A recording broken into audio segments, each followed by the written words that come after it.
Bonjour.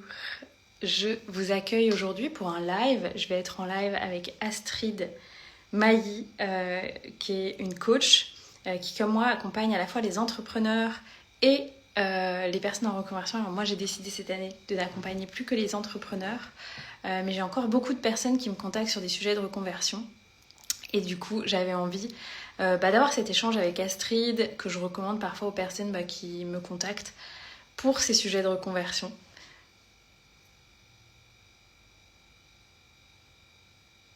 Et je vois que Astrid va arriver prochain. Ah bah voilà, Astrid est là. Je t'invite. Hop. Voilà.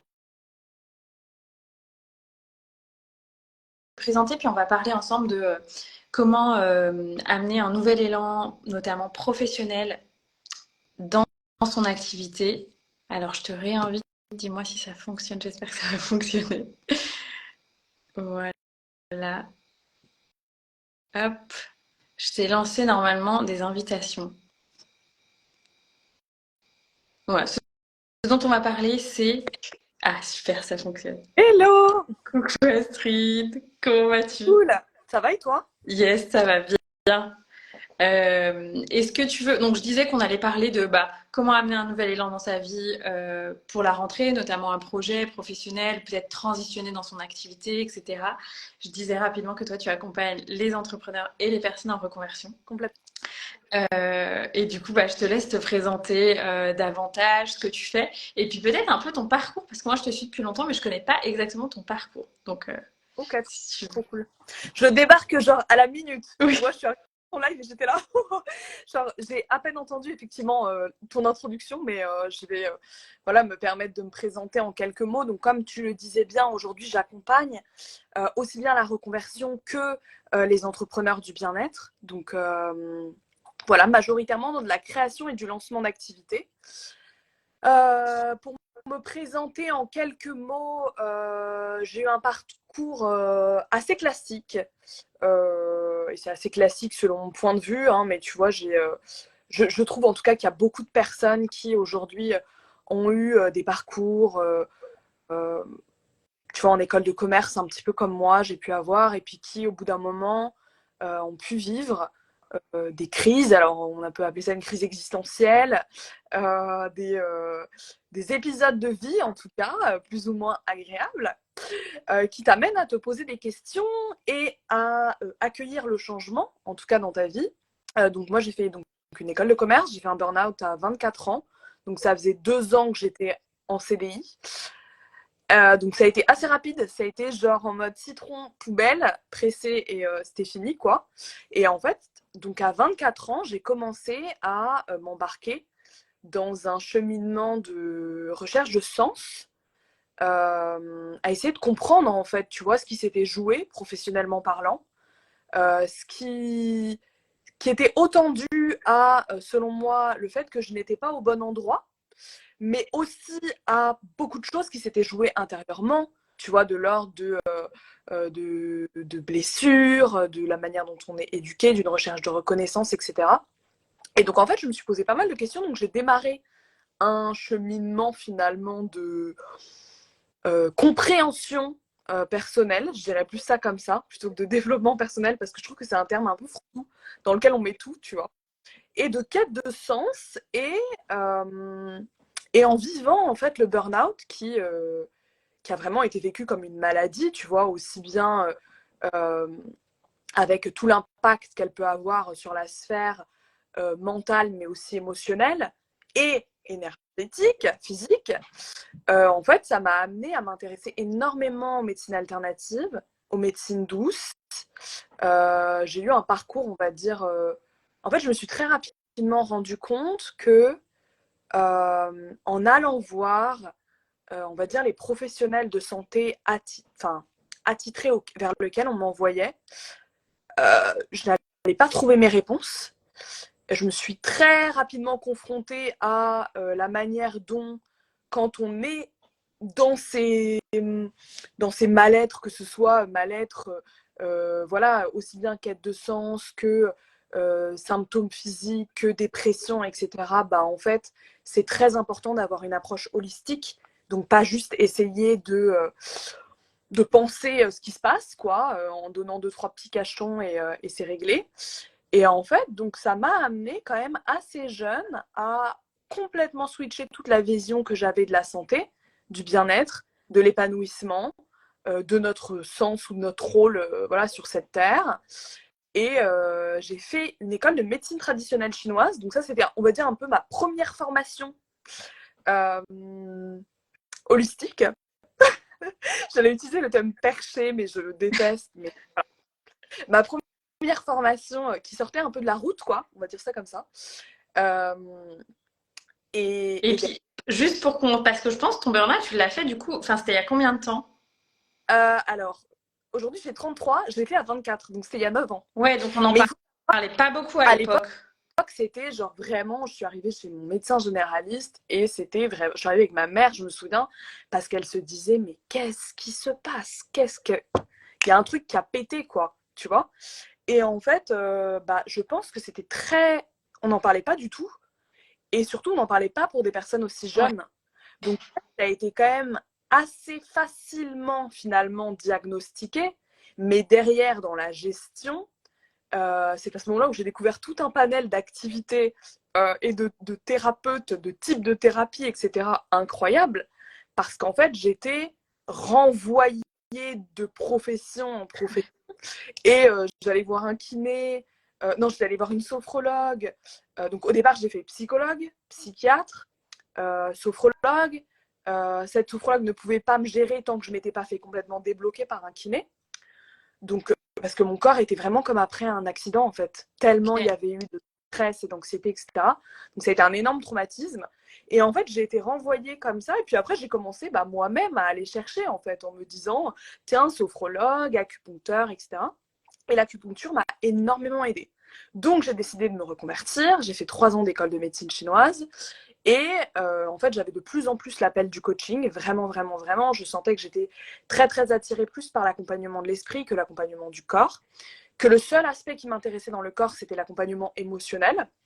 Et en fait, de fil en aiguille, j'ai lancé mon activité de coaching. J'ai appris le coaching de manière autodidacte. Donc, il faut savoir que voilà, j'ai pu aussi faire face à ce truc de tu ressens l'élan de lancer une activité, tu sens que c'est maintenant, mais en même temps, la légitimité, le syndrome de l'imposteur, etc., etc., j'ai connu, quoi. Et voilà, j'ai commencé à accompagner la reconversion professionnelle au départ, beaucoup, beaucoup. J'ai accompagné un petit peu, je faisais un petit peu de coaching de vie aussi, donc des problématiques un peu plus personnelles. Et en fait, petit à petit, bah, en grandissant moi-même dans cette posture et ce chemin d'accompagnant entrepreneur, j'ai décidé d'accompagner les entrepreneurs du bien-être parce que, bah voilà, on comprendra dans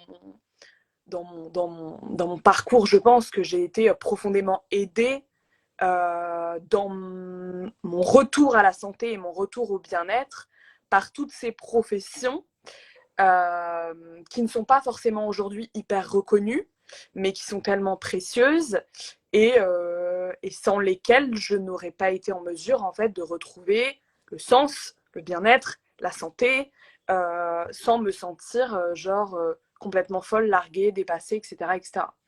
Donc voilà, pour résumer un peu le parcours, mais ouais, je pense que ça résume bien en tout cas comment j'ai été amenée à arriver là aujourd'hui et qu'en fait ce chemin il a été aussi très très personnel avant d'accompagner l'autre.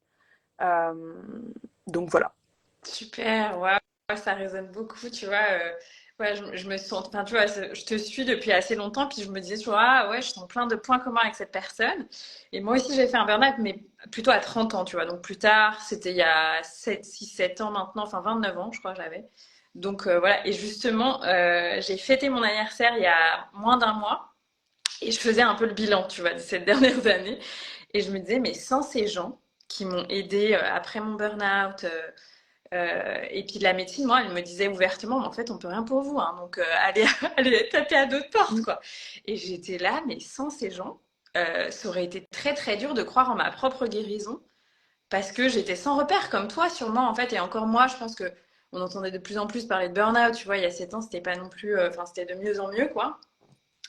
Mais ces gens comme toi ont eu un impact fondamental dans ma vie et je me suis dit, en fait, ça fait tellement de sens pour moi d'accompagner ces gens parce que ces gens ont un impact par effet cumulé et domino sur le reste du monde qui est incroyable et qui, je pense, va ne faire que croître, en fait, avec les problématiques qu'on rencontre, etc. et la recherche de sens qui est de plus en plus forte pour tout le monde. Donc, est-ce que toi, c'est aussi ça, un peu le pourquoi d'accompagner les gens? Parce que j'imagine que comme toi, moi, les gens qui venaient me voir pour des reconversions jusqu'à cette année, c'était des gens qui avaient envie de devenir entrepreneurs du bien-être en général, tu vois. C'était logique, c'était pas des gens qui me disaient, ah, Anaïs, je vais devenir banquière, tu veux m'aider? Bah, moi, il y a un peu les deux, tu vois, parce que, enfin, un peu, tout va dans le même sens. Yes. Mais en tout cas, tu vois, moi, déjà, il y a vraiment, quand tu parles de quête de sens, pour moi, j'ai vraiment l'impression d'accompagner la raison d'être, tu vois. C'est quoi ta place, c'est quoi ta raison d'être, qu'est-ce qui est le plus important pour toi, et c'est vers là qu'on va aller. Et donc souvent, quand j'accompagne la reconversion, en fait, je sens en tout cas en chaque personne qui arrive à moi euh, cette capacité à l'empathie, à la sensibilité. Tu vois, c'est souvent des profils assez créatifs, sensibles, qui sont très au fait du bien-être, du développement personnel, qui s'intéressent énormément à tout ça, tu vois, et qui peut-être veulent soit donc devenir entrepreneur du bien-être, il y en a quand même beaucoup, mais c'est vrai qu'il y a certains profils qui sont, tu sais, c'est un peu des doubles casquettes. Donc par exemple, ça va être des artistes, mais qui ont pour vocation, de par la peinture, permettre aux femmes de se sentir voilà, puissantes, etc. Ou ça va être des personnes qui sont intéressées par, tu vois, j'ai pu accompagner certaines personnes plus dans des métiers genre designer, architecte d'intérieur, etc., mais qui ont toujours cet aspect bien-être, holistique, tu vois, comment permettre aux gens de se sentir bien chez eux, euh, et un truc hyper complet finalement, et hyper, enfin tu vois, que je ressens en tout cas chez eux, de l'ordre de, ils vont pas juste te mettre 3 coussins sur un canapé, je pense qu'il y a vraiment, tu vois, un truc beaucoup plus profond, en fait, beaucoup plus profond que ça. Et, et donc, ouais, il y a un peu de deux, mais après, c'est vrai qu'effectivement, je pense qu'on attire aussi vachement à nous ce qu'on est ou ce qu'on incarne en termes de valeurs, etc., dans la manière dont on les communique. Donc, c'est pas déconnant que, voilà, il y a des profils qui se retrouvent aussi dans qui tu es ou qui je suis et qui arrivent à nous pour ça, tu vois. Ouais, exactement. Je vois qu'il y a plein de personnes qui se connectent, donc si vous avez des questions, sentez-vous vraiment libre. On pourra aussi rebondir sur ce que vous dites. Donc Astrid vient de se présenter. Moi, je me suis pas présentée si vous me connaissez pas, mais donc moi, je m'appelle Anaïs. Je suis coach et accompagnante depuis fin 2019, donc un peu plus tard qu'Astrid. Je pense que du coup, tu t'es lancée dans le coaching plus tôt. Et comme toi, j'accompagne la reconversion et les lancements d'entreprise ou transition d'entreprise pour les entrepreneurs du bien-être. Et depuis quelques mois, j'ai décidé d'accompagner exclusivement les entrepreneurs du bien-être. Et donc, il y a toujours des gens qui me contactent pour la reconversion. Et du coup, je leur ai dit, allez voir Astrid. Et du coup, je me suis dit, plutôt que de leur dire ça, je vais aussi faire un live avec Astrid pour qu'on échange. Parce qu'on ne se connaît pas beaucoup, mais je te suis depuis longtemps. Et j'aime beaucoup ce que tu partages. Je trouve que c'est très sain, très clair, très posé. T'es pas en mode, je vous vends une Bali life. Et puis voilà, il y a ce sujet de la vocation qui me tient vraiment à cœur. Et peut-être toi, tu pourras nous raconter. Moi, en fait, je me souviens que après mon burn-out, j'ai fait un peu un bore-out, donc j'ai changé de poste pour un peu fuir là où j'étais.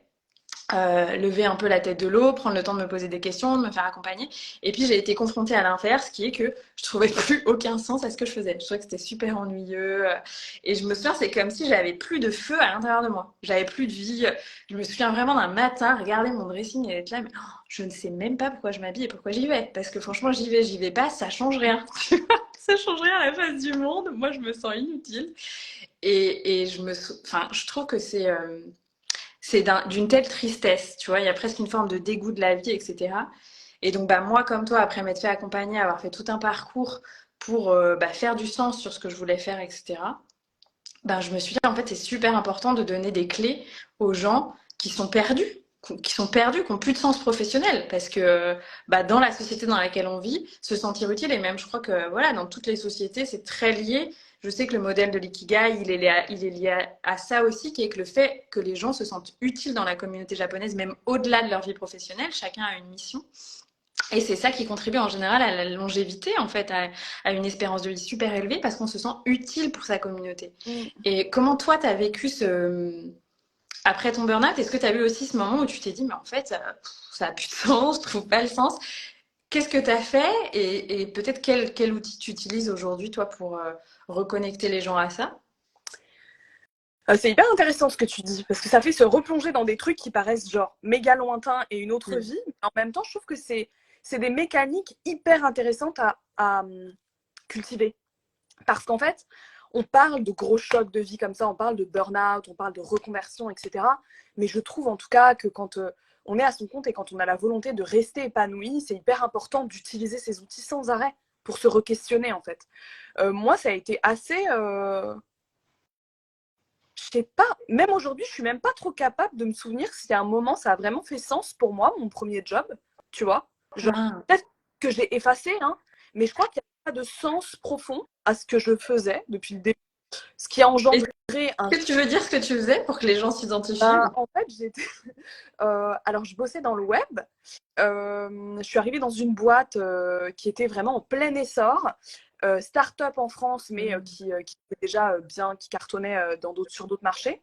Et en fait, je gérais, donc j'étais double casquette, c'est-à-dire qu'en même temps, je gérais vraiment tout l'aspect e-commerce, site de vente en ligne, etc. pour cette entreprise, dans le secteur de l'horlogerie. Et en même temps, en fait, j'avais un poste de responsable merchandising. Donc en fait, je gérais une équipe de merchandisers qui passait sur le terrain et j'ai fait ça genre en mode double casquette pendant 2 ans et quelques. C'est pour ça que je me suis genre cramé la gueule. Et en fait, le truc, c'est que euh, je crois qu'il y a une partie de moi qui a toujours été profondément attirée par l'humain et attirée par la psychologie, attirée par la compréhension de l'autre, etc. Et dans ce job-là, la seule partie qui m'intéressait, c'était la partie créative et artistique. Tu vois, je me souviens, j'avais une de mes potes qui était, qui est devenue une de mes potes, mais la graphiste avec laquelle je bossais.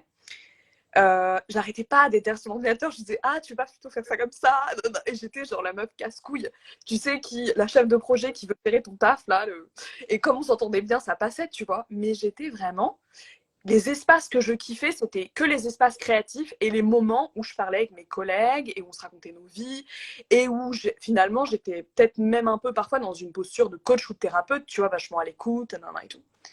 Et en gros ouais, je pense que vraiment, pour revenir sur ta question, le moment où j'ai senti la chute, bah, c'était trop tard en quelque sorte, parce que je pense que je m'étais tellement anesthésiée avant la chute, grâce ou à cause, enfin grâce ou on devrait pas dire grâce, hein, mais voilà, au petit verre après le boulot, aux soirées le week-end pour bien s'anesthésier la gueule, etc. Et en fait, ouais, je pense à une forme de fatalité aussi, de l'ordre de bah en fait tout le monde te dit que c'est censé être ça, la vie normale. Tu vois, j'ai retrouvé un truc, mais un truc de ouf. Putain, je sais pas s'il est sur mon bureau. Je suis chez mes parents là, et en gros, j'ai retrouvé une enveloppe dans laquelle j'avais plein de diapos que j'avais imprimés, tu sais, de Polaroid là. Oui. Oh, il y a un truc où il y a écrit genre, mais limite, euh, fuck Monday ou un truc comme ça, tu vois. Et en fait, j'avais ça dans ma chambre quand j'avais genre 22 ans, quand je travaillais, et je suis retombée la dernière fois dessus.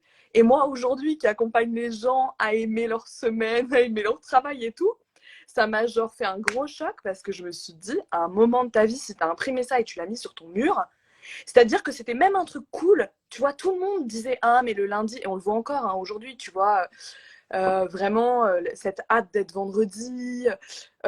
Et en fait, on crée une forme de fatalité autour de ça, je trouve, du fait que le travail, c'est pas une source d'épanouissement.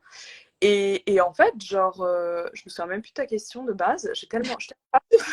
La question c'était, est-ce que toi, il y a eu un moment où, ou peut-être après ton burn-out, tu t'es dit, ben, je dois trouver un sens. Enfin, c'était quoi l'appel de la vocation? Ah bah, Comment il est... en Où fait, ça s'est fait au fil ça du a été temps? super simple. Ça a été burn-out, pas bien malade. Pas bien malade, on me donne la carte d'un acupuncteur. Je vais voir cette dame. Cette dame-là avait fait, par hasard, un burn-out des années auparavant. C'est une Vénézuélienne qui arrivait à Paris, qui travaillait dans l'industrie de la mode. Et en fait, pendant qu'elle me faisait les séances d'acupuncture, je posais énormément de questions. Et en fait, elle me racontait sa vie. Et là, j'ai encore des frissons quand j'en parle aujourd'hui. Hein. J'ai des frissons tellement c'est juste. Et là, je me dis, mais mon Dieu, cette femme a été mise sur mon chemin parce qu'en fait, elle est la preuve que je peux gagner ma vie en étant utile et en aidant les gens et en permettant, il y a les émotions qui remontent, mais en permettant aux gens de retrouver la santé, de trouver du sens, etc. Et en fait, c'était comme une thérapie finalement, au-delà des aiguilles qui me permettaient de retrouver une sérénité, un calme et tout. Genre vraiment, ça a été impressionnant parce que, en fait, finalement, j'ai été mis au contact d'un autre chemin, d'une autre possibilité. Et là, derrière, je me suis dit, je suis quand même, pour te dire, partie aux États-Unis faire un Master 2, un peu pour donner une dernière chance Ah. au web. Donc, je suis quand même partie à Los Angeles, tu vois. Genre, étudier là-bas pendant 1 an et demi. Mais en fait, je suis partie en sachant que j'allais revenir à un moment donné, plus ou moins, tu vois. Enfin, qu'en tout cas, j'allais à un moment donné me reconvertir et accompagner les autres, en fait, tu vois. Et donc, ça a vraiment été, je pense, cette rencontre. Et après, quand tu vis aussi, et c'est pas le cas pour tout le monde, hein, mais en tout cas, moi, les thérapeutes, les praticiens en énergétique, tous les gens que j'ai rencontrés sur mon chemin m'ont tellement aidée que je me suis dit, mais en fait, ça, c'est la vie. Ça. Genre, te lever le matin pour faire ça. Te lever le matin pour accueillir des gens qui sont justement peut-être un peu perdus, qui vont pas forcément bien. Et en fait, genre, tu peux gagner ta vie en faisant ça. Ça me paraissait dingue, tu vois. Et dont aujourd'hui, le centre et le cœur de mon message, qui est vraiment ça, tu vois. Et je pense que le tien est méga similaire.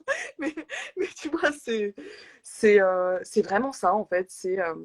Et je me souviens, quand j'étais sur les bancs de cette école de médecine chinoise, je me souviens d'un prof qui avait dit un jour, qui est une citation connue, hein, il avait dit quelque chose du style, voilà, j'ai compris en fait que je pouvais juste ouais, gagner ma vie en fait en faisant ce que j'aime. Tu vois, et à partir de ce moment-là, en fait, tu n'as même plus jamais la sensation de travailler parce que c'est juste quelque chose qui coule de toi, qui coule de source et qui vient te nourrir plutôt que te vider, quoi. Tu vois. Exactement. Ouais, je te remercie. Je te remercie, ça résonne beaucoup parce que la semaine dernière, j'ai eu une journée marathon, comme j'aurais jamais cru pouvoir faire. Et puis peut-être, tu vois, les conséquences d'un burn-out, j'aurais pu me dire, ah non, mais je pourrais jamais faire ça de ma vie. Puis ça, peut-être, ça aurait trop résonné avec mon ancienne vie où parfois je travaillais 20 heures sur 24 et tout. Et je crois que j'ai compté, j'avais genre comme 14 heures de rendez-vous dans la journée. Donc, it was real. C'était vraiment beaucoup. Mais à la fin, j'ai été tellement heureuse. J'ai fait des trucs que j'avais jamais fait avant. On a fait un bootcamp de 3h30 avec les entrepreneurs que j'accompagne. J'ai rencontré des personnes pour mon programme. Tu vois, juste rencontrer des nouvelles personnes en appel. Oh, mais j'étais là, mais j'adore. Et on a eu des discussions géniales et tout. Et j'étais là, mais en fait, il n'y a aucune fatigue, presque, tu vois. Il y a que du t'es trop content et tout parce que bah, c'est pas que tu pourrais faire ça de façon illimitée, mais en effet, c'est tellement naturel. Et puis, ce que tu dis, c'est peut-être les gens qui sont pas fait accompagner, ils se rendent pas compte, mais je pense qu'aujourd'hui, probablement tout le monde est allé voir, je sais pas, quelqu'un qui donne des super massages ou voilà, ça c'est quand même beaucoup démocratisé le fait de se faire accompagner par des praticiens holistiques, on pourrait dire. Mais c'est un métier où, en fait, c'est comme si on aidait l'autre à se révéler. Enfin, c'est l'art de la révélation à soi, en fait. Et je crois qu'il n'y a rien de plus beau comme métier. Tu vois, encore hier soir, je me disais, oh, mais il n'y a rien de plus beau que ce métier de l'accompagnement. Peut-être il y a des choses à améliorer, à autoréguler, parce que, bon, il y a aussi des personnes qui me disent, ah, tiens, Anaïs, j'étais un peu déçue de cet accompagnement, ou de ci ou de ça. Ça arrive, très, très anecdotiquement, mais ça arrive. Euh, et malgré ça, je sais que l'intention de 99,9% des gens qui accompagnent l'autre, elle est tellement belle, elle est tellement pure, l'impact est tellement immense. Et moi, il y a des gens qui me disent, ah mais tu m'as dit ça une fois et j'y pense encore tous les jours. Et moi, je suis là, oh my god, mais moi, je me souviens même pas que je t'ai dit ça. Je pourrais même pas le répéter. Et je trouve que c'est vraiment un métier merveilleux. Et beaucoup de gens me disent en ce moment, ah mais tu sais Anaïs, mais moi c'est vrai, je le constate, il y a de plus en plus d'accompagnants. Et une personne m'a partagé en début d'année quelque chose de magnifique qui me disait, tu sais Anaïs, il y a une prophétie que j'ai reçue il y a quelques années qui disait que le monde allait vers tant de changements qu'il y allait y avoir une moitié de l'humanité qui serait vraiment challengée en difficulté et l'autre moitié serait là pour aider l'autre. Oh, Ouais, c'est trop trop beau. Alors je me dis, bon, il y a vraiment de la place pour tout le monde, hein. Venez. ah ouais. Mais ça m'étonne pas parce que en fait, je me rends compte à quel point, aujourd'hui en tout cas, hein, je trouve à l'époque, c'était bon, déjà hyper tabou, parce que potentiellement à l'époque, il y a des gens qui allaient voir des psys, des coachs, etc. Mais c'était tabou parce qu'il y avait tout un truc autour de l'accompagnement, de la vulnérabilité, etc. et de la santé mentale, on n'en parlait pas en fait. Mais je trouve qu'aujourd'hui, en parlant, enfin de plus j'en parle, et après c'est aussi parce que je suis coach, donc on vient m'en parler, mais je me rends compte qu'en fait, il y a beaucoup de gens qui ont des accompagnants, qui en ont plusieurs, qui n'en parlent pas forcément, et en plus, d'autant plus dans l'entrepreneuriat. Tu vois, moi j'ai pu rencontrer quand même pas mal d'entrepreneurs, et pas forcément dans le secteur du bien-être, qui sont suivis par un thérapeute, un coach, un... Voilà, et qui ont même parfois autour d'eux des gens qui ne sont pas du tout thérapeutes et coachs, mais qui leur servent finalement de coach, de mentor, et en fait je trouve que c'est hyper beau en tout cas de se rendre compte que comme tu le disais, c'est des métiers qui sont de plus en plus présents, mais on ne vient pas tous se manger du terrain les uns sur les autres, on vient profondément tous se servir. Tu vois, moi j'y pense très souvent, je me dis, parfois il y a des personnes qui sont potentiellement, qui ont suivi ce que je fais pendant 1000 ans, tu vois, des vidéos, des trucs, des machins, des séminaires et tout, et puis qui vont derrière voir un psy, un thérapeute, un autre coach même, tu vois, parfois, parce que je sais que c'est arrivé. Mais en fait, c'est gagnant-gagnant parce que l'inverse arrive aussi, tu vois. Exactement. Exactement. Et puis moi, par exemple, tu vois, j'ai jamais rien fait de spécifique avec toi, mais je t'ai suivi. Et aujourd'hui, les gens me disent, ah bah, du coup, qui je peux aller voir Anaïs qui prend plus de genre en conversion? Je leur dis, bah, par exemple, Astrid. Alors, je donne deux, trois noms, tu vois. Mais du coup, bah voilà, les gens te découvrent, te suivent, peut-être ils peuvent partager aussi. Donc, en effet, c'est jamais perdu. Je sais pas comment ça résonne pour les gens qui sont là, si vous avez des questions. Peut-être vous pouvez nous partager aussi là où vous en êtes, ou si vous écoutez en replay, vous pouvez nous dire, bah, moi je suis entrepreneur, ou moi je me lance, ou moi je suis en reconversion, ou je fais que y penser. Et je voulais rebondir sur ce que tu as partagé sur le fait que la personne qui était ton acupunctrice, du coup, pour toi, c'était comme un shift un peu de réalité. Et je trouve que c'est vraiment ce type de personne qui nous donne l'autorisation de voir autre chose. Parce qu'en effet, moi, déjà, je me souviens quand, après mon burn-out et tout, il y avait toute une part de moi qui me disait, bah, en fait, j'ai envie de faire autre chose, mais je sens que j'ai pas le droit. Tu vois, il y avait un truc en moi qui me disait, non, mais j'ai pas pu faire 7 ans d'études pour devenir avocate, 7 ans de carrière d'avocate pour tout arrêter maintenant. Euh, il y avait aussi, je trouve, tout l'aspect de peut-être, enfin, ça dépend des gens, mais moi, je sentais qu'il y avait une certaine attente de ma famille aussi, d'avoir ce métier, etc. Donc, il y a tout ce truc de se donner l'autorisation, se libérer des loyautés familiales, préparer le projet concrètement pour pas avoir peur, rencontrer des gens qui l'ont fait et pour qui ça s'est bien passé, etc. Et encore, les gens que j'ai au téléphone aujourd'hui, je les connecte toujours à leurs rêves et les gens me disent oh, mais Anaïs, mais ça fait trop du bien, tu nous fais rêver. Et j'étais là, mais en fait, c'est juste. C'est la base de reprendre son pouvoir. Et moi, je crois qu'il y a ça qui avait été quand même assez dur et qui n'est pas intuitif parce que la société ne nous invite pas à rêver tous les matins, quoi.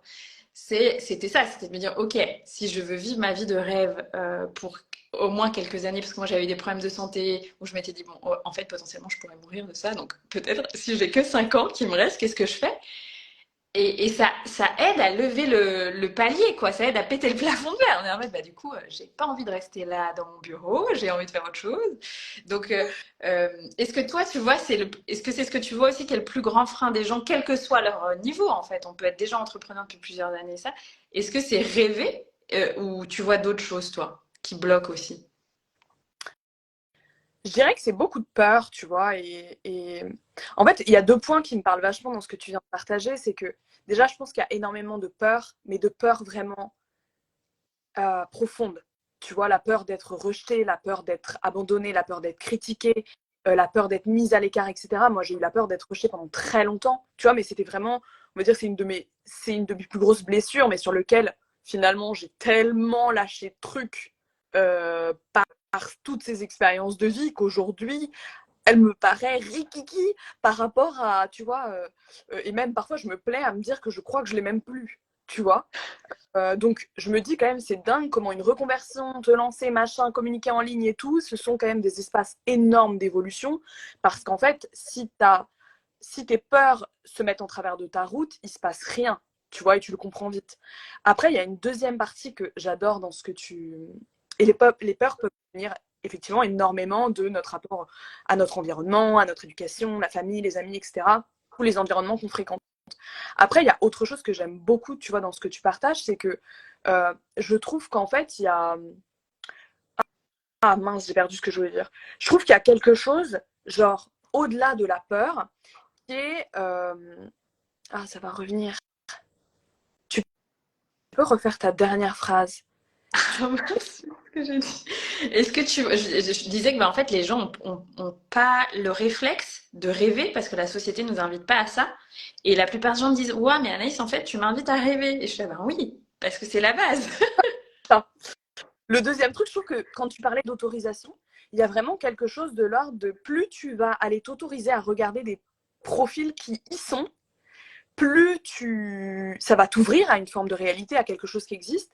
Et pour ça, les réseaux sont surpuissants. C'est-à-dire que moi, je me dis, à l'époque, on était en 2014, bon, les réseaux existaient, mais Instagram, c'était juste 3 photos, t'es avec tes potes, enfin, tu vois. C'est des photos de pizza. Voilà, c'était tout. Et en fait, je me dis, si on n'avait pas tendu la carte de cette meuf dans son cabinet à Paris, si une de mes collègues ne m'avait pas dit, va voir cette meuf, je ne serais pas rentrée dans cet endroit précis, là, cette pièce de 10 mètres carrés, et donc j'aurais pas été en contact avec cette réalité, tu vois. Et je trouve qu'aujourd'hui, on a quand même, tu peux rentrer dans des pièces, dans des nouvelles pièces tout le temps. Avec Instagram, tu peux aller te connecter à des trucs tout le temps. Là, tu rentres dans un live, tu rentres dans une pièce, tu rentres finalement dans une réalité, tu vois. Et en fait, moi, c'est ça que je trouve incroyable avec le monde dans lequel on évolue, c'est que les choses peuvent aller beaucoup plus vite parce qu'en fait, tu vas pas aller te braver, tu vois, les interdits et les trucs et aller te rendre dans le fin fond d'un village pour aller rencontrer un sorcier qui va tu vois, genre non, t'es en contact avec tout le temps, tu peux tout voir ou tout décider de ne pas voir, tu vois. Et il y a un autre truc aussi qui est que, tu vois, tu parlais de tes problèmes de santé. Moi, j'ai eu, en fait, suite au burn-out après aussi des problèmes de santé. J'avais des symptômes de fibromyalgie et je pense que c'est potentiellement comme ça hein, que tu as commencé à suivre mon compte. Parce qu'à ce moment-là, je parlais énormément de santé au naturel, etc. Enfin, en tout cas, ton nom, Yes. un peu à ce moment-là.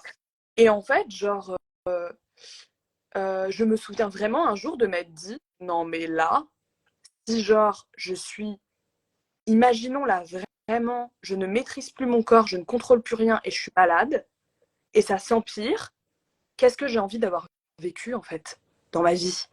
Et je crois qu'en fait, il faut vraiment pas minimiser.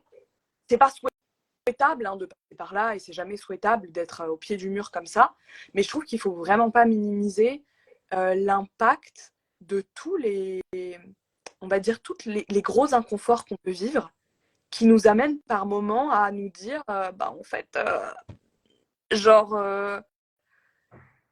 si t'as plus le temps, tu fais quoi? Tu vois? Et c'est à ce moment-là qu'en fait, on se permet de rêver, finalement. Parce que c'est dans ces moments-là, je trouve, où en fait, on va tellement dans un sens, d'un côté, en quelque sorte, du spectre, qu'en fait, on est obligé de se dire, bon, bah là, en fait, donc potentiellement, c'est la maladie. Donc potentiellement, en plus, la maladie rime très rapidement avec bah, finalement la détérioration, la mort, enfin voilà, et beaucoup d'angoisse par rapport à ça. Et ça nous ramène profondément à la vie de, en fait, mais meuf, il te reste 3 ans, tu fais quoi? Tu peux faire quoi? Tu vois? Qu'est-ce que tu es en train de faire de ta vie là? Genre, wake up! Et tu vois, et le un jour viendra, genre, que ce soit ton prince charmant, ton boulot de rêve, ta vie à l'étranger, enfin, tu vois, genre, en fait, c'est toi qui l'as entre les mains, ce truc, tu vois?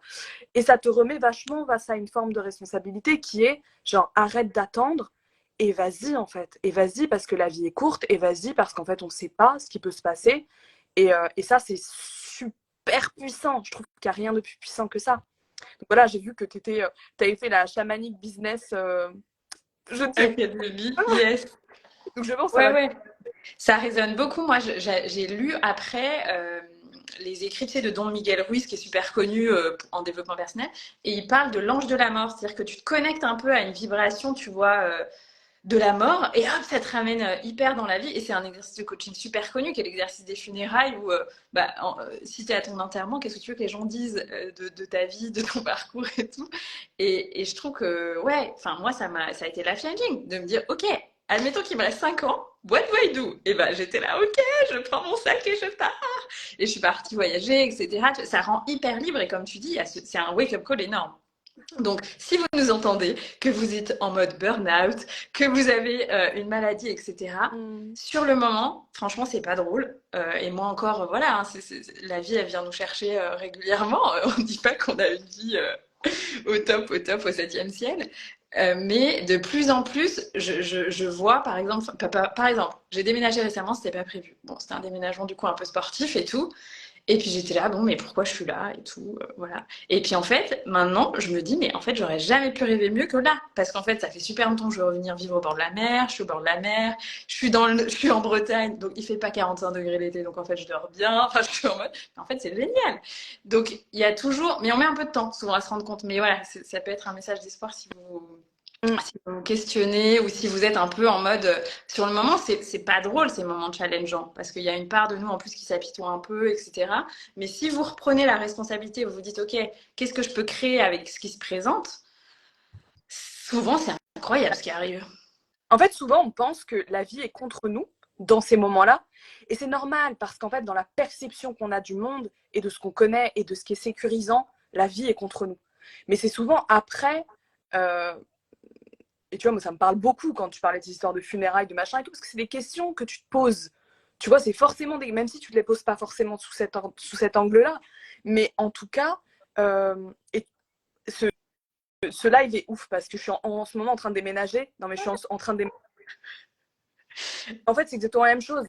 C'est-à-dire que je suis consciente aujourd'hui parce que je suis passée par tellement, on va dire, d'étapes d'inconfort qui m'ont poussée au changement que ce déménagement-là, si je ne vivais pas les inconforts que je vis là en ce moment depuis un mois, on va dire un mois, en fait, je ne serais pas là en train de déménager, mais je suis persuadée que ce déménagement, c'est juste hyper juste, tu vois, hyper juste, mais c'est les nouvelles lunettes que je pose là-dessus qui me permettent de voir ça. Comme j'aurais pu rentrer énormément en résistance, de me dire, mon Dieu, mais qu'est-ce qui m'arrive, mais machin, mais j'adore mon appart, mais ça fait 5 ans que je suis là, etc. Et en fait, ça me pousse même vers un changement de ville potentiel. Enfin, tu vois, genre. Donc voilà, ça me parle beaucoup, effectivement, ce que tu partages. Ah, on a un petit message très Oui, inspirant. très inspirant.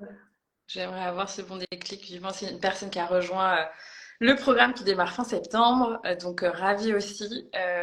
Et oui, je crois que des fois, il y a des déclics qui se font où justement on se libère de la peur. Ce que tu dis, c'est on s'autorise à changer de lunettes, c'est vraiment ça. Et je crois que pour ça, peut-être en amont, bah, c'est bien de se faire accompagner parce que ce déclic, il est possible quand il y a une certaine foi en la vie qui s'est créée, il y a une sécurité à l'intérieur de soi, du coup qu'on a ramené, etc. Donc, je trouve ça chouette. J'essaie de faire le fil rouge aussi avec ce qu'on voulait aborder aujourd'hui, qui était de se dire, OK, comment on aborde la nouveauté, justement. Bah, toi, il y a du changement. Je pense que tout le monde, dans l'élan de la rentrée, se dit, ah, j'ai envie de lancer ça, j'ai envie de changer ça, notamment dans les activités professionnelles. Qu'est-ce que toi, tu avais envie de partager par rapport à ça? Comment on aborde le changement? Bah, du coup, on en a un peu parlé là. Peut-être on aborde le changement bah, déjà en changeant de lunettes sur la réalité. Euh, et comment on l'amène dans sa vie aussi, parce que je trouve qu'il y a aussi accueillir et faire la paix avec le changement, quoi. Ouais. Je pense que dans tous les cas, déjà, d'être en capacité, tu vois, de comprendre que tout bouge et tout est en perpétuelle évolution, c'est quelque chose qui permet déjà de ne plus se demander pourquoi ça change, pourquoi ça bouge, pourquoi ça ne peut pas rester de la même manière, etc. Comme je le partageais, tu vois, un petit peu avec cette situation, imaginons d'appartement, je suis dans un lieu que j'aime profondément, qui a été à un moment donné, genre vraiment, le meilleur appartement que j'aurais pu imaginer, dans le meilleur quartier que j'aurais pu imaginer, etc. Et à un moment donné, petit à petit, parfois sans qu'on s'en rende vraiment compte, on peut se désaligner et comme changer d'envie, tu vois. Donc il y a des choses qui bougent à l'intérieur de nous, où on se dit, bah en fait, effectivement, peut-être que la version de moi d'il y a 5 ans, c'était meilleure option, meilleur choix. Mais en 5 ans, il peut se passer beaucoup de choses, beaucoup d'ouverture, on peut apprendre des choses, on peut comprendre des choses, etc. Et en fait, c'est comprendre qu'on évolue perpétuellement et qu'en fait, cette évolution, elle va être nécessaire. Enfin, en fait, à un moment donné, on peut soit comprendre qu'on évolue petit à petit et écouter. Je pense que ça bug un peu, tu m'entends? Ouais, je t'entends, c'est tout bon. On peut comprendre petit à petit que ça évolue et écouter petit à petit, ou bien on peut ne pas écouter petit à petit et se laisser happer par oh, mon Dieu, mais j'ai pas du tout compris, j'ai pas du tout vu ce qui s'est passé. Et là, tout d'un coup, bam. Je pense qu'on sait toujours. Je pense qu'on sent quand ça bouge, en tout cas quand on n'est pas dans des vies à 1000 à l'heure et qu'on est en capacité de se demander sans arrêt comment je me sens quand je me réveille, comment je me sens quand je vais me coucher, est-ce que ma journée, est-ce que ça me convient ce que je fais encore. Moi, j'aime bien faire des bilans, tu vois, c'est-à-dire que tous les 3 à 6 mois, je me pose un peu ces questions-là en me disant est-ce qu'il y a des choses à réaligner, etc. Et en fait, ce changement-là, je trouve que on est toujours plus ou moins conscient quand ça bouge, parce qu'en fait, on va avoir des signaux. Tu vois, on peut avoir des signaux de l'ordre de ma vision est plus claire. On peut avoir des signaux de l'ordre de j'ai plus d'énergie. On peut avoir des signaux de l'ordre de je me plains sans arrêt de quelque chose. On peut avoir des signaux de l'ordre de voilà, je commence à, je sais plus, à pas avoir d'énergie, à tomber malade, à être beaucoup plus fragile, etc. Et en fait, c'est juste le but, je pense, c'est de ne pas attendre le signal final du moment où en fait ça devient trop compliqué, qu'il faut vraiment bouger rapidement. Et ça, c'est un peu toute la danse, hein, on va dire, voilà, de la vie. J'imagine que toi, tu l'accompagnes pas mal en coaching, moi aussi. C'est vraiment cette capacité, en fait, à comprendre qu'on bouge, qu'on est en mouvement, que nos importants bougent, que nos valeurs bougent, qu'on est en... Voilà. Et être au plus proche de ce qui bouge pour être en mesure d'aller, en fait, dans le mouvement de la vie et de ne pas être en lutte et de comprendre que parfois, quand il y a... Et typiquement, moi, mon appartement, je pense que je suis assez forte pour écouter professionnellement et me poser des questions. En revanche, là-dessus, j'étais un peu en mode bon, on reste là. Tant que c'est pas complètement la merde, on reste là. Et en fait, ce qui se passe, c'est que là, c'est devenu complètement la merde. Et qu'en fait, bah, je déménage et que je déménage finalement dans un truc un peu chaotique, tu vois. Bon, ça va, hein, y a pire. Mais en fait, je sais, j'ai compris qu'en fait, si je m'écoute cet appartement, ça fait déjà un bout de temps que j'en parle mal, un petit signe. Ça fait un bout de temps, ça doit faire 3 4 mois que je m'y sens pas forcément bien. Enfin, tu vois ce que je veux dire? Il y a eu plein de signaux avant. Et donc, le fait d'écouter ces signaux, ça me permet de ne pas me dire pourquoi moi, pourquoi ça m'arrive à moi, etc. Mais de me dire, franchement, la vie là, elle est forte. Parce que s'il n'y avait pas eu la nécessité de bouger, en fait, je serais restée là. Tu vois? Je serais restée là. Et donc, c'est super beau en tout cas. Enfin, moi, j'aime beaucoup à chaque fois que je vis des moments très inconfortables et voilà, qui peuvent réveiller énormément d'émotions, juste me dire, imaginons que c'est pas contre toi, tu vois. Imaginons que là, c'est pas du tout quelque chose qui vient jouer en ta défaveur, mais c'est quelque chose qui, en fait, avec du recul, tu vas comprendre un petit peu le pourquoi ça se produit comme ça, tu vois. Et je pense que dans nos vies d'entrepreneurs, c'est aussi ça. J'utilise vraiment cet exemple de l'appartement, mais en fait, ça peut être exactement la même chose avec un projet que vous avez qui est plus du tout aligné, un service, voilà, comme par exemple, toi, le fait d'accompagner la reconversion, ça t'allait jusqu'à un moment, et puis plus maintenant. Le fait de... Alors que j'adore, hein, tu vois, je me suis questionnée, mais j'étais là, bah oui, mais non, mais ça vit plus à l'intérieur de moi. Alors qu'il y a plein de gens qui m'ont dit, mais il y a plein de gens qui se reconvertissent. Je dis, ah oui, oui, mais moi, ça me donne plus de feu, donc peut-être je ferais autre chose, tu vois. Je me dis, bah je pourrais faire un livre peut-être avec les exercices que je donnais à mes clients, tu vois, ce serait cool. Ou un cahier d'exercices, comme ça, les gens, ils ont un petit truc. Mais par contre, accompagner, j'ai envie, enfin, il n'y a plus de feu pour la reconversion, donc j'accompagne maintenant les entrepreneurs. Et ça, c'est pas facile de se dire, parce que jusque-là, j'ai passé 3 ans et demi à parler reconversion, parler de gens qui font de la reconversion, à en parler, à en parler, à en parler. Donc il y a toujours des gens qui viennent me chercher. Du coup, ça implique de dire non. Ouais. Et Donc ça, c'est pas facile. Comme toi, tu dis, bah non, je dis non, je me sens plus bien à cet appartement, je demande autre chose, quoi. J'ai confiance qu'il y a mieux qui viendra. Mais c'est vrai que c'est pas facile. Et je trouve qu'il y a des choses super importantes dans ce que tu as dit. Je sais qu'on écoute parfois des podcasts un peu en mode, des lives un peu en mode podcast. Mais si vous écoutez, vous pouvez prendre des petites notes sur un petit post-it parce que je trouve qu'il y a plein de choses que tu as dit dans observer qu'il y a un changement qui arrive, mais qu'on veut pas le voir. C'est genre la maladie, le manque d'énergie, se plaindre, c'est hyper important. Et moi, bah, je me rends compte que, ouais, il y avait ça, par exemple, avant mon dernier déménagement. Je me plaignais, j'étais saoulée, j'étais pas malade, heureusement, mais voilà. Donc, et je trouve que, en fait, la vie, elle est belle. C'est-à-dire que souvent, le chemin est assez bien fait pour que l'amour de soi augmente. Et ce genre de grand changement, c'est juste une invitation à level up et à élever nos niveaux d'exigence envers la vie, parce que nous-mêmes, on n'a pas le courage de le faire parce qu'il y a une part de nous qui est confortable dans la non-action, le non-changement, l'inaction. Et ça se joue beaucoup d'ailleurs quand les gens réfléchissent à rejoindre un accompagnement en coaching. C'est tellement souvent une nouvelle version d'eux qui a besoin d'être connectée, qui est parfois, même moi encore, hein, quand je dois choisir un accompagnement, parfois je suis là, il y a une part de moi qui est là, non, non, mais attends, mais viens, mais on est bien là où on est et tout. Alors que moi, je sais que pour créer ce que je veux, bah, en fait, il y a besoin de me connecter à une version de moi plus audacieuse. Mais il y a plein de choses dans ce que tu as dit que les gens peuvent garder avec eux, donc réécouter, noter et tout ça, parce que je trouve que c'est très très utile pour voir les moments où on a besoin de réajuster. Moi, j'enseigne beaucoup ce que tu dis, qui est de prendre des temps de pause dans l'année, au moins deux, pour prendre du recul et se poser quelques questions et ajuster en fonction. Et ça marche que vous êtes entrepreneur ou pas, hein, mais faites-vous même si c'est 2 jours off, tout seul ou avec des temps tout seul. Moi, je me souviens au début, je faisais ça pendant mes week-ends de Nouvel An chez des amis et pendant 1 heure et demie, je n'étais pas joignable le matin. Et je faisais des exercices de développement personnel et tout.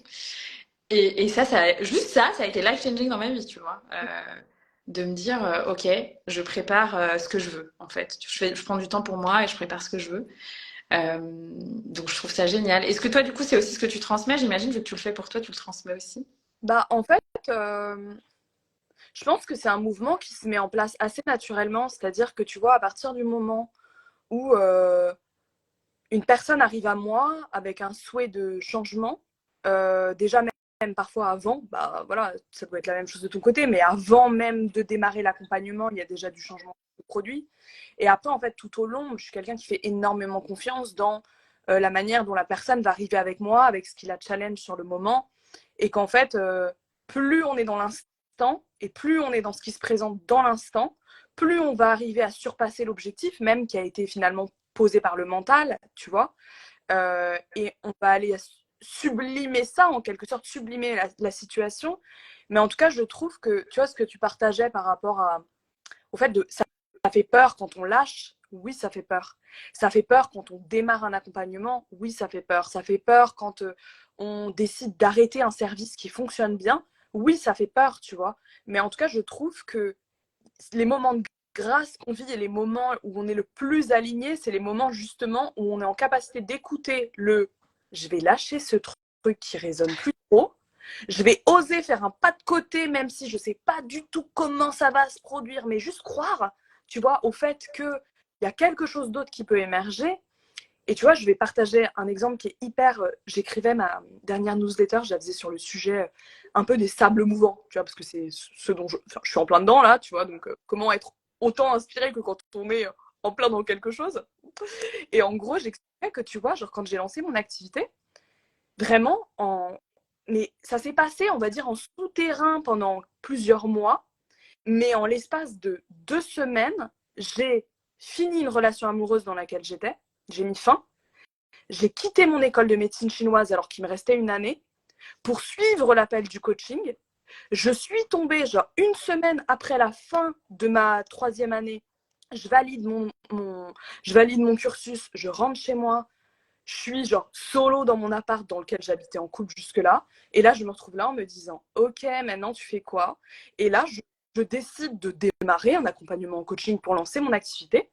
Et 3 mois plus tard, mais même 1 mois et demi plus tard, 2 mois plus tard, je vivais ma best life. Alors que 3 mois avant, c'était le chaos. C'était le chaos dans lequel tu te dis, il y a une petite voix à l'intérieur de moi qui me pousse à faire des trucs, je ne sais pas pourquoi, mais je vais aller les faire. Mais c'est complètement irrationnel. C'était irrationnel, tu vois. Et j'adore en tout cas ces appels-là. Et je pense que, tu vois, toi comme moi, je pense que on véhicule quelque chose aussi d'un petit peu, enfin, de quand même assez intuitif et assez libre, etc., tu vois, de flexible. Et je pense que les personnes qui peuvent être plus ou moins en résonance avec ce que tu proposes ou ce que je propose, ça va être des personnes qui sont aussi en capacité parfois juste d'écouter l'élan et de faire, je sais pas pourquoi, mais c'est ça là maintenant que j'ai envie de faire et qui m'attire et j'y vais avec toutes mes tripes, toute mon âme et on va voir ce que ça donne et voilà, c'est très subtil de poser des mots là-dessus, en tout cas je trouve, tu vois, sur ce qu'on peut ressentir euh, à ce niveau-là, mais en tout cas je trouve que c'est un peu la meilleure manière d'écouter le changement, c'est de regarder les signaux qui sont là, qui nous montrent qu'il y a quelque chose qui ne va plus, de regarder les peurs et d'être en capacité de se dire c'est normal d'avoir peur, parce que là, je passe d'une situation à une autre, et il y a l'inconfort, l'inconnu, etc. Et dans l'inconnu, on projette souvent le pire du pire du pire du pire du pire du pire scénario, hein, tu vois, qui ne nous arrivera jamais, mais on l'imagine. Et d'avoir confiance dans cette intuition de il y a un truc y a un truc qui me porte, il y a un truc qui me pousse, il y a un truc qui arrête pas de toquer à la porte, quoi. Tu vois, et qui m'appelle, et j'arrête pas de retourner regarder les contenus de quelqu'un, et j'arrête pas de retourner, je sais pas, sur le site d'une école pour m'inscrire, et j'arrête pas de retourner dans ce centre de yoga que j'adore, et j'arrête pas, tu vois, et d'être en capacité d'écouter ça et d'y aller, quoi. Génial, trop bien. Et j'ai une question qui me vient, mais c'est plus pour... Est-ce que toi, tu connais ton human design? Juste pour que les gens... Moi, je parle beaucoup de human design pour les gens comprennent un peu ton profil, mais peut-être pas. Peut-être que On, tu... on m'a dit une fois, mais je veux pas dire de bêtises, mais je crois que je suis générateur. Je crois. Ok. Yes, yes. Je suis pas. Pour comprendre un peu. Mais oui, mais ça m'étonne pas parce que moi, des fois, je te suis, puis tu sais, tu fais des partages un peu sur comment tu t'organises. Puis je me dis, waouh, Astrid, elle a l'air d'avoir tellement d'énergie. C'est hyper... Je sens que c'est stable, ton énergie, quand t'es bien, que c'est aligné, t'es stable, et puis tu peux être au service de beaucoup de gens et tout ça. Donc je me disais, ok, bon, je suis pas sûre que je peux faire à ton rythme tout le temps, tu vois, parce que moi, je suis manifesteur et donc c'est une énergie un peu plus comme ça, mais c'est ok, on peut aller, tu vois, je peux aller à ton niveau, mais pas sur 6 mois. Mais, Et ça permet aux gens peut-être aussi de pas trop se comparer, tu vois, de se dire, ok, moi mais je fais un peu moins d'énergie, ou moi je fonctionne comme Astrid, et du coup je peux trop m'inspirer de ces méthodes d'organisation et de productivité, parce que voilà, c'est important quand on est entrepreneur. c'est super important. Genre, c'est aussi de comprendre qu'on est sur Instagram. Et qu'en fait, les moments où tu as envie de partager, c'est les moments. Il y a des moments où je suis dans mon lit pendant 3 jours, Ouais. il y a tu vois ce que je veux dire? Genre, on est. Instagram, c'est quand même la partie émergée de l'iceberg. Tu vois, en fait, il y a plein de trucs qu'on voit pas et qu'on partage pas. Et tu vois, moi, j'ai beaucoup de clientes qui me disent non, mais parfois tu lâches, parfois tu arrêtes. Je suis là en mode, mais attends, t'as pas vu mes journées. Moi, si je me mets pas des routines, je peux être dans mon lit jusqu'à midi. Tu vois, donc en fait, c'est aussi ça. C'est pour ne pas justement être trop comme ça, j'ai besoin de me stabiliser voilà, en mettant en place des routines, etc. Mais ouais, je vois ce que tu veux dire. C'est important aussi d'apprendre à se connaître, mais je pense que c'est important de faire la différence entre ce qu'on perçoit de quelqu'un et ce qui existe vraiment de cette personne, quoi. Et surtout sur les réseaux. Yes, peut-être ça peut être la phrase de clôture. Je vous inviterai en mode coaching à vous demander avec quoi vous repartez. Peut-être vous pouvez faire une liste de 3 choses ou 3 citations qui vous ont plu. Moi, j'ai beaucoup aimé ce que tu disais de danser avec la vie, identifier les signaux du changement, etc. Juste après, comme tu disais, un reminder de... En fait, je trouve que si moi je retiens un truc de ton parcours, c'est qu'en fait, tu avais déjà une âme de coach avant d'être coach, parce que cette acupunctrice, beaucoup de gens y seraient allés, auraient juste reçu le soin d'acupuncture, entre guillemets, et c'est tout. Et toi, t'es arrivé et en fait, tu l'as bombardé de questions en mode coach. C'est trop drôle. Donc, peut-être la conclusion pour moi, ce serait aussi de rester super curieux envers tous les gens qu'on rencontre, voir les signaux du changement et ce que tu disais de se souvenir de faire le train vers les réseaux sociaux, mais c'est pour moi. Je sais pas si toi, tu veux partager ce que tu gardes avec toi Bah, du live. moi, je trouve ça hyper intéressant. Tu vois, ce que je vais garder de ce live, c'est à quel point les choses peuvent être incroyablement justes. Et comme ce live, tu vois. Et c'est vrai que on n'est jamais vraiment rentré en contact plus que ça sur les réseaux. Ça se fait à un moment donné où il y a énormément de résonance dans nos parcours. Tu vois, dans même la fluidité avec laquelle ça s'est fait, le fait de parler changement toutes les deux, etc. Enfin, tu vois, il y a vraiment eu quelque chose qui s'est passé. Et, et voilà, accueillir ce qui arrive en fait, accueillir ce qui arrive, ce qui est disponible, et regarder peut-être la vie avec ces lunettes-là, de ça arrive, c'est aligné, etc. Et plutôt que ça se passe mal, ça se fait pas, je bloque, je lutte, etc. Accueillir vraiment ce qui existe et qui marche, quoi, en fait. Génial. Est-ce que tu as une invitation, du coup, les gens peuvent te suivre, donc sur ton Ah, Insta, là, qui sera dans le post, ouais. ta newsletter, et puis peut-être tu as des actus de rentrée. Écoute, j'avais une actu de rentrée avant d'avoir ce déménagement Oui, je me souviens, j'ai vu. qui m'a obligée à la supprimer. Je souhaitais un programme de groupe, mais non, je fais majoritairement de l'accompagnement individuel pour le moment. Donc voilà, reconversion ou bien accompagnement d'entrepreneurs du bien-être. Et voilà, tout est présent sur mon Insta, sur ma bio, etc. J'ai pas mal de programmes qui peuvent être suivis aussi, qui sont préenregistrés. Mais ça va être juste des masterclass ou des trucs, des petites choses qui peuvent aider, en tout cas les entrepreneurs. Donc voilà, tout est présent sur mon Insta. En tout cas, merci infiniment Merci pour ce à toi, partage. c'était une grande joie. Ouais, c'était trop. Merci à vous d'avoir été là ou d'écouter en replay. Pensez à nous envoyer un petit MP si vous avez des questions. On est toujours ravis. Astrid aussi, elle est super réactive et tout sur Instagram. Et puis, on vous souhaite une belle rentrée. Ouais. Bon, Bye, merci Astrid. bye bye.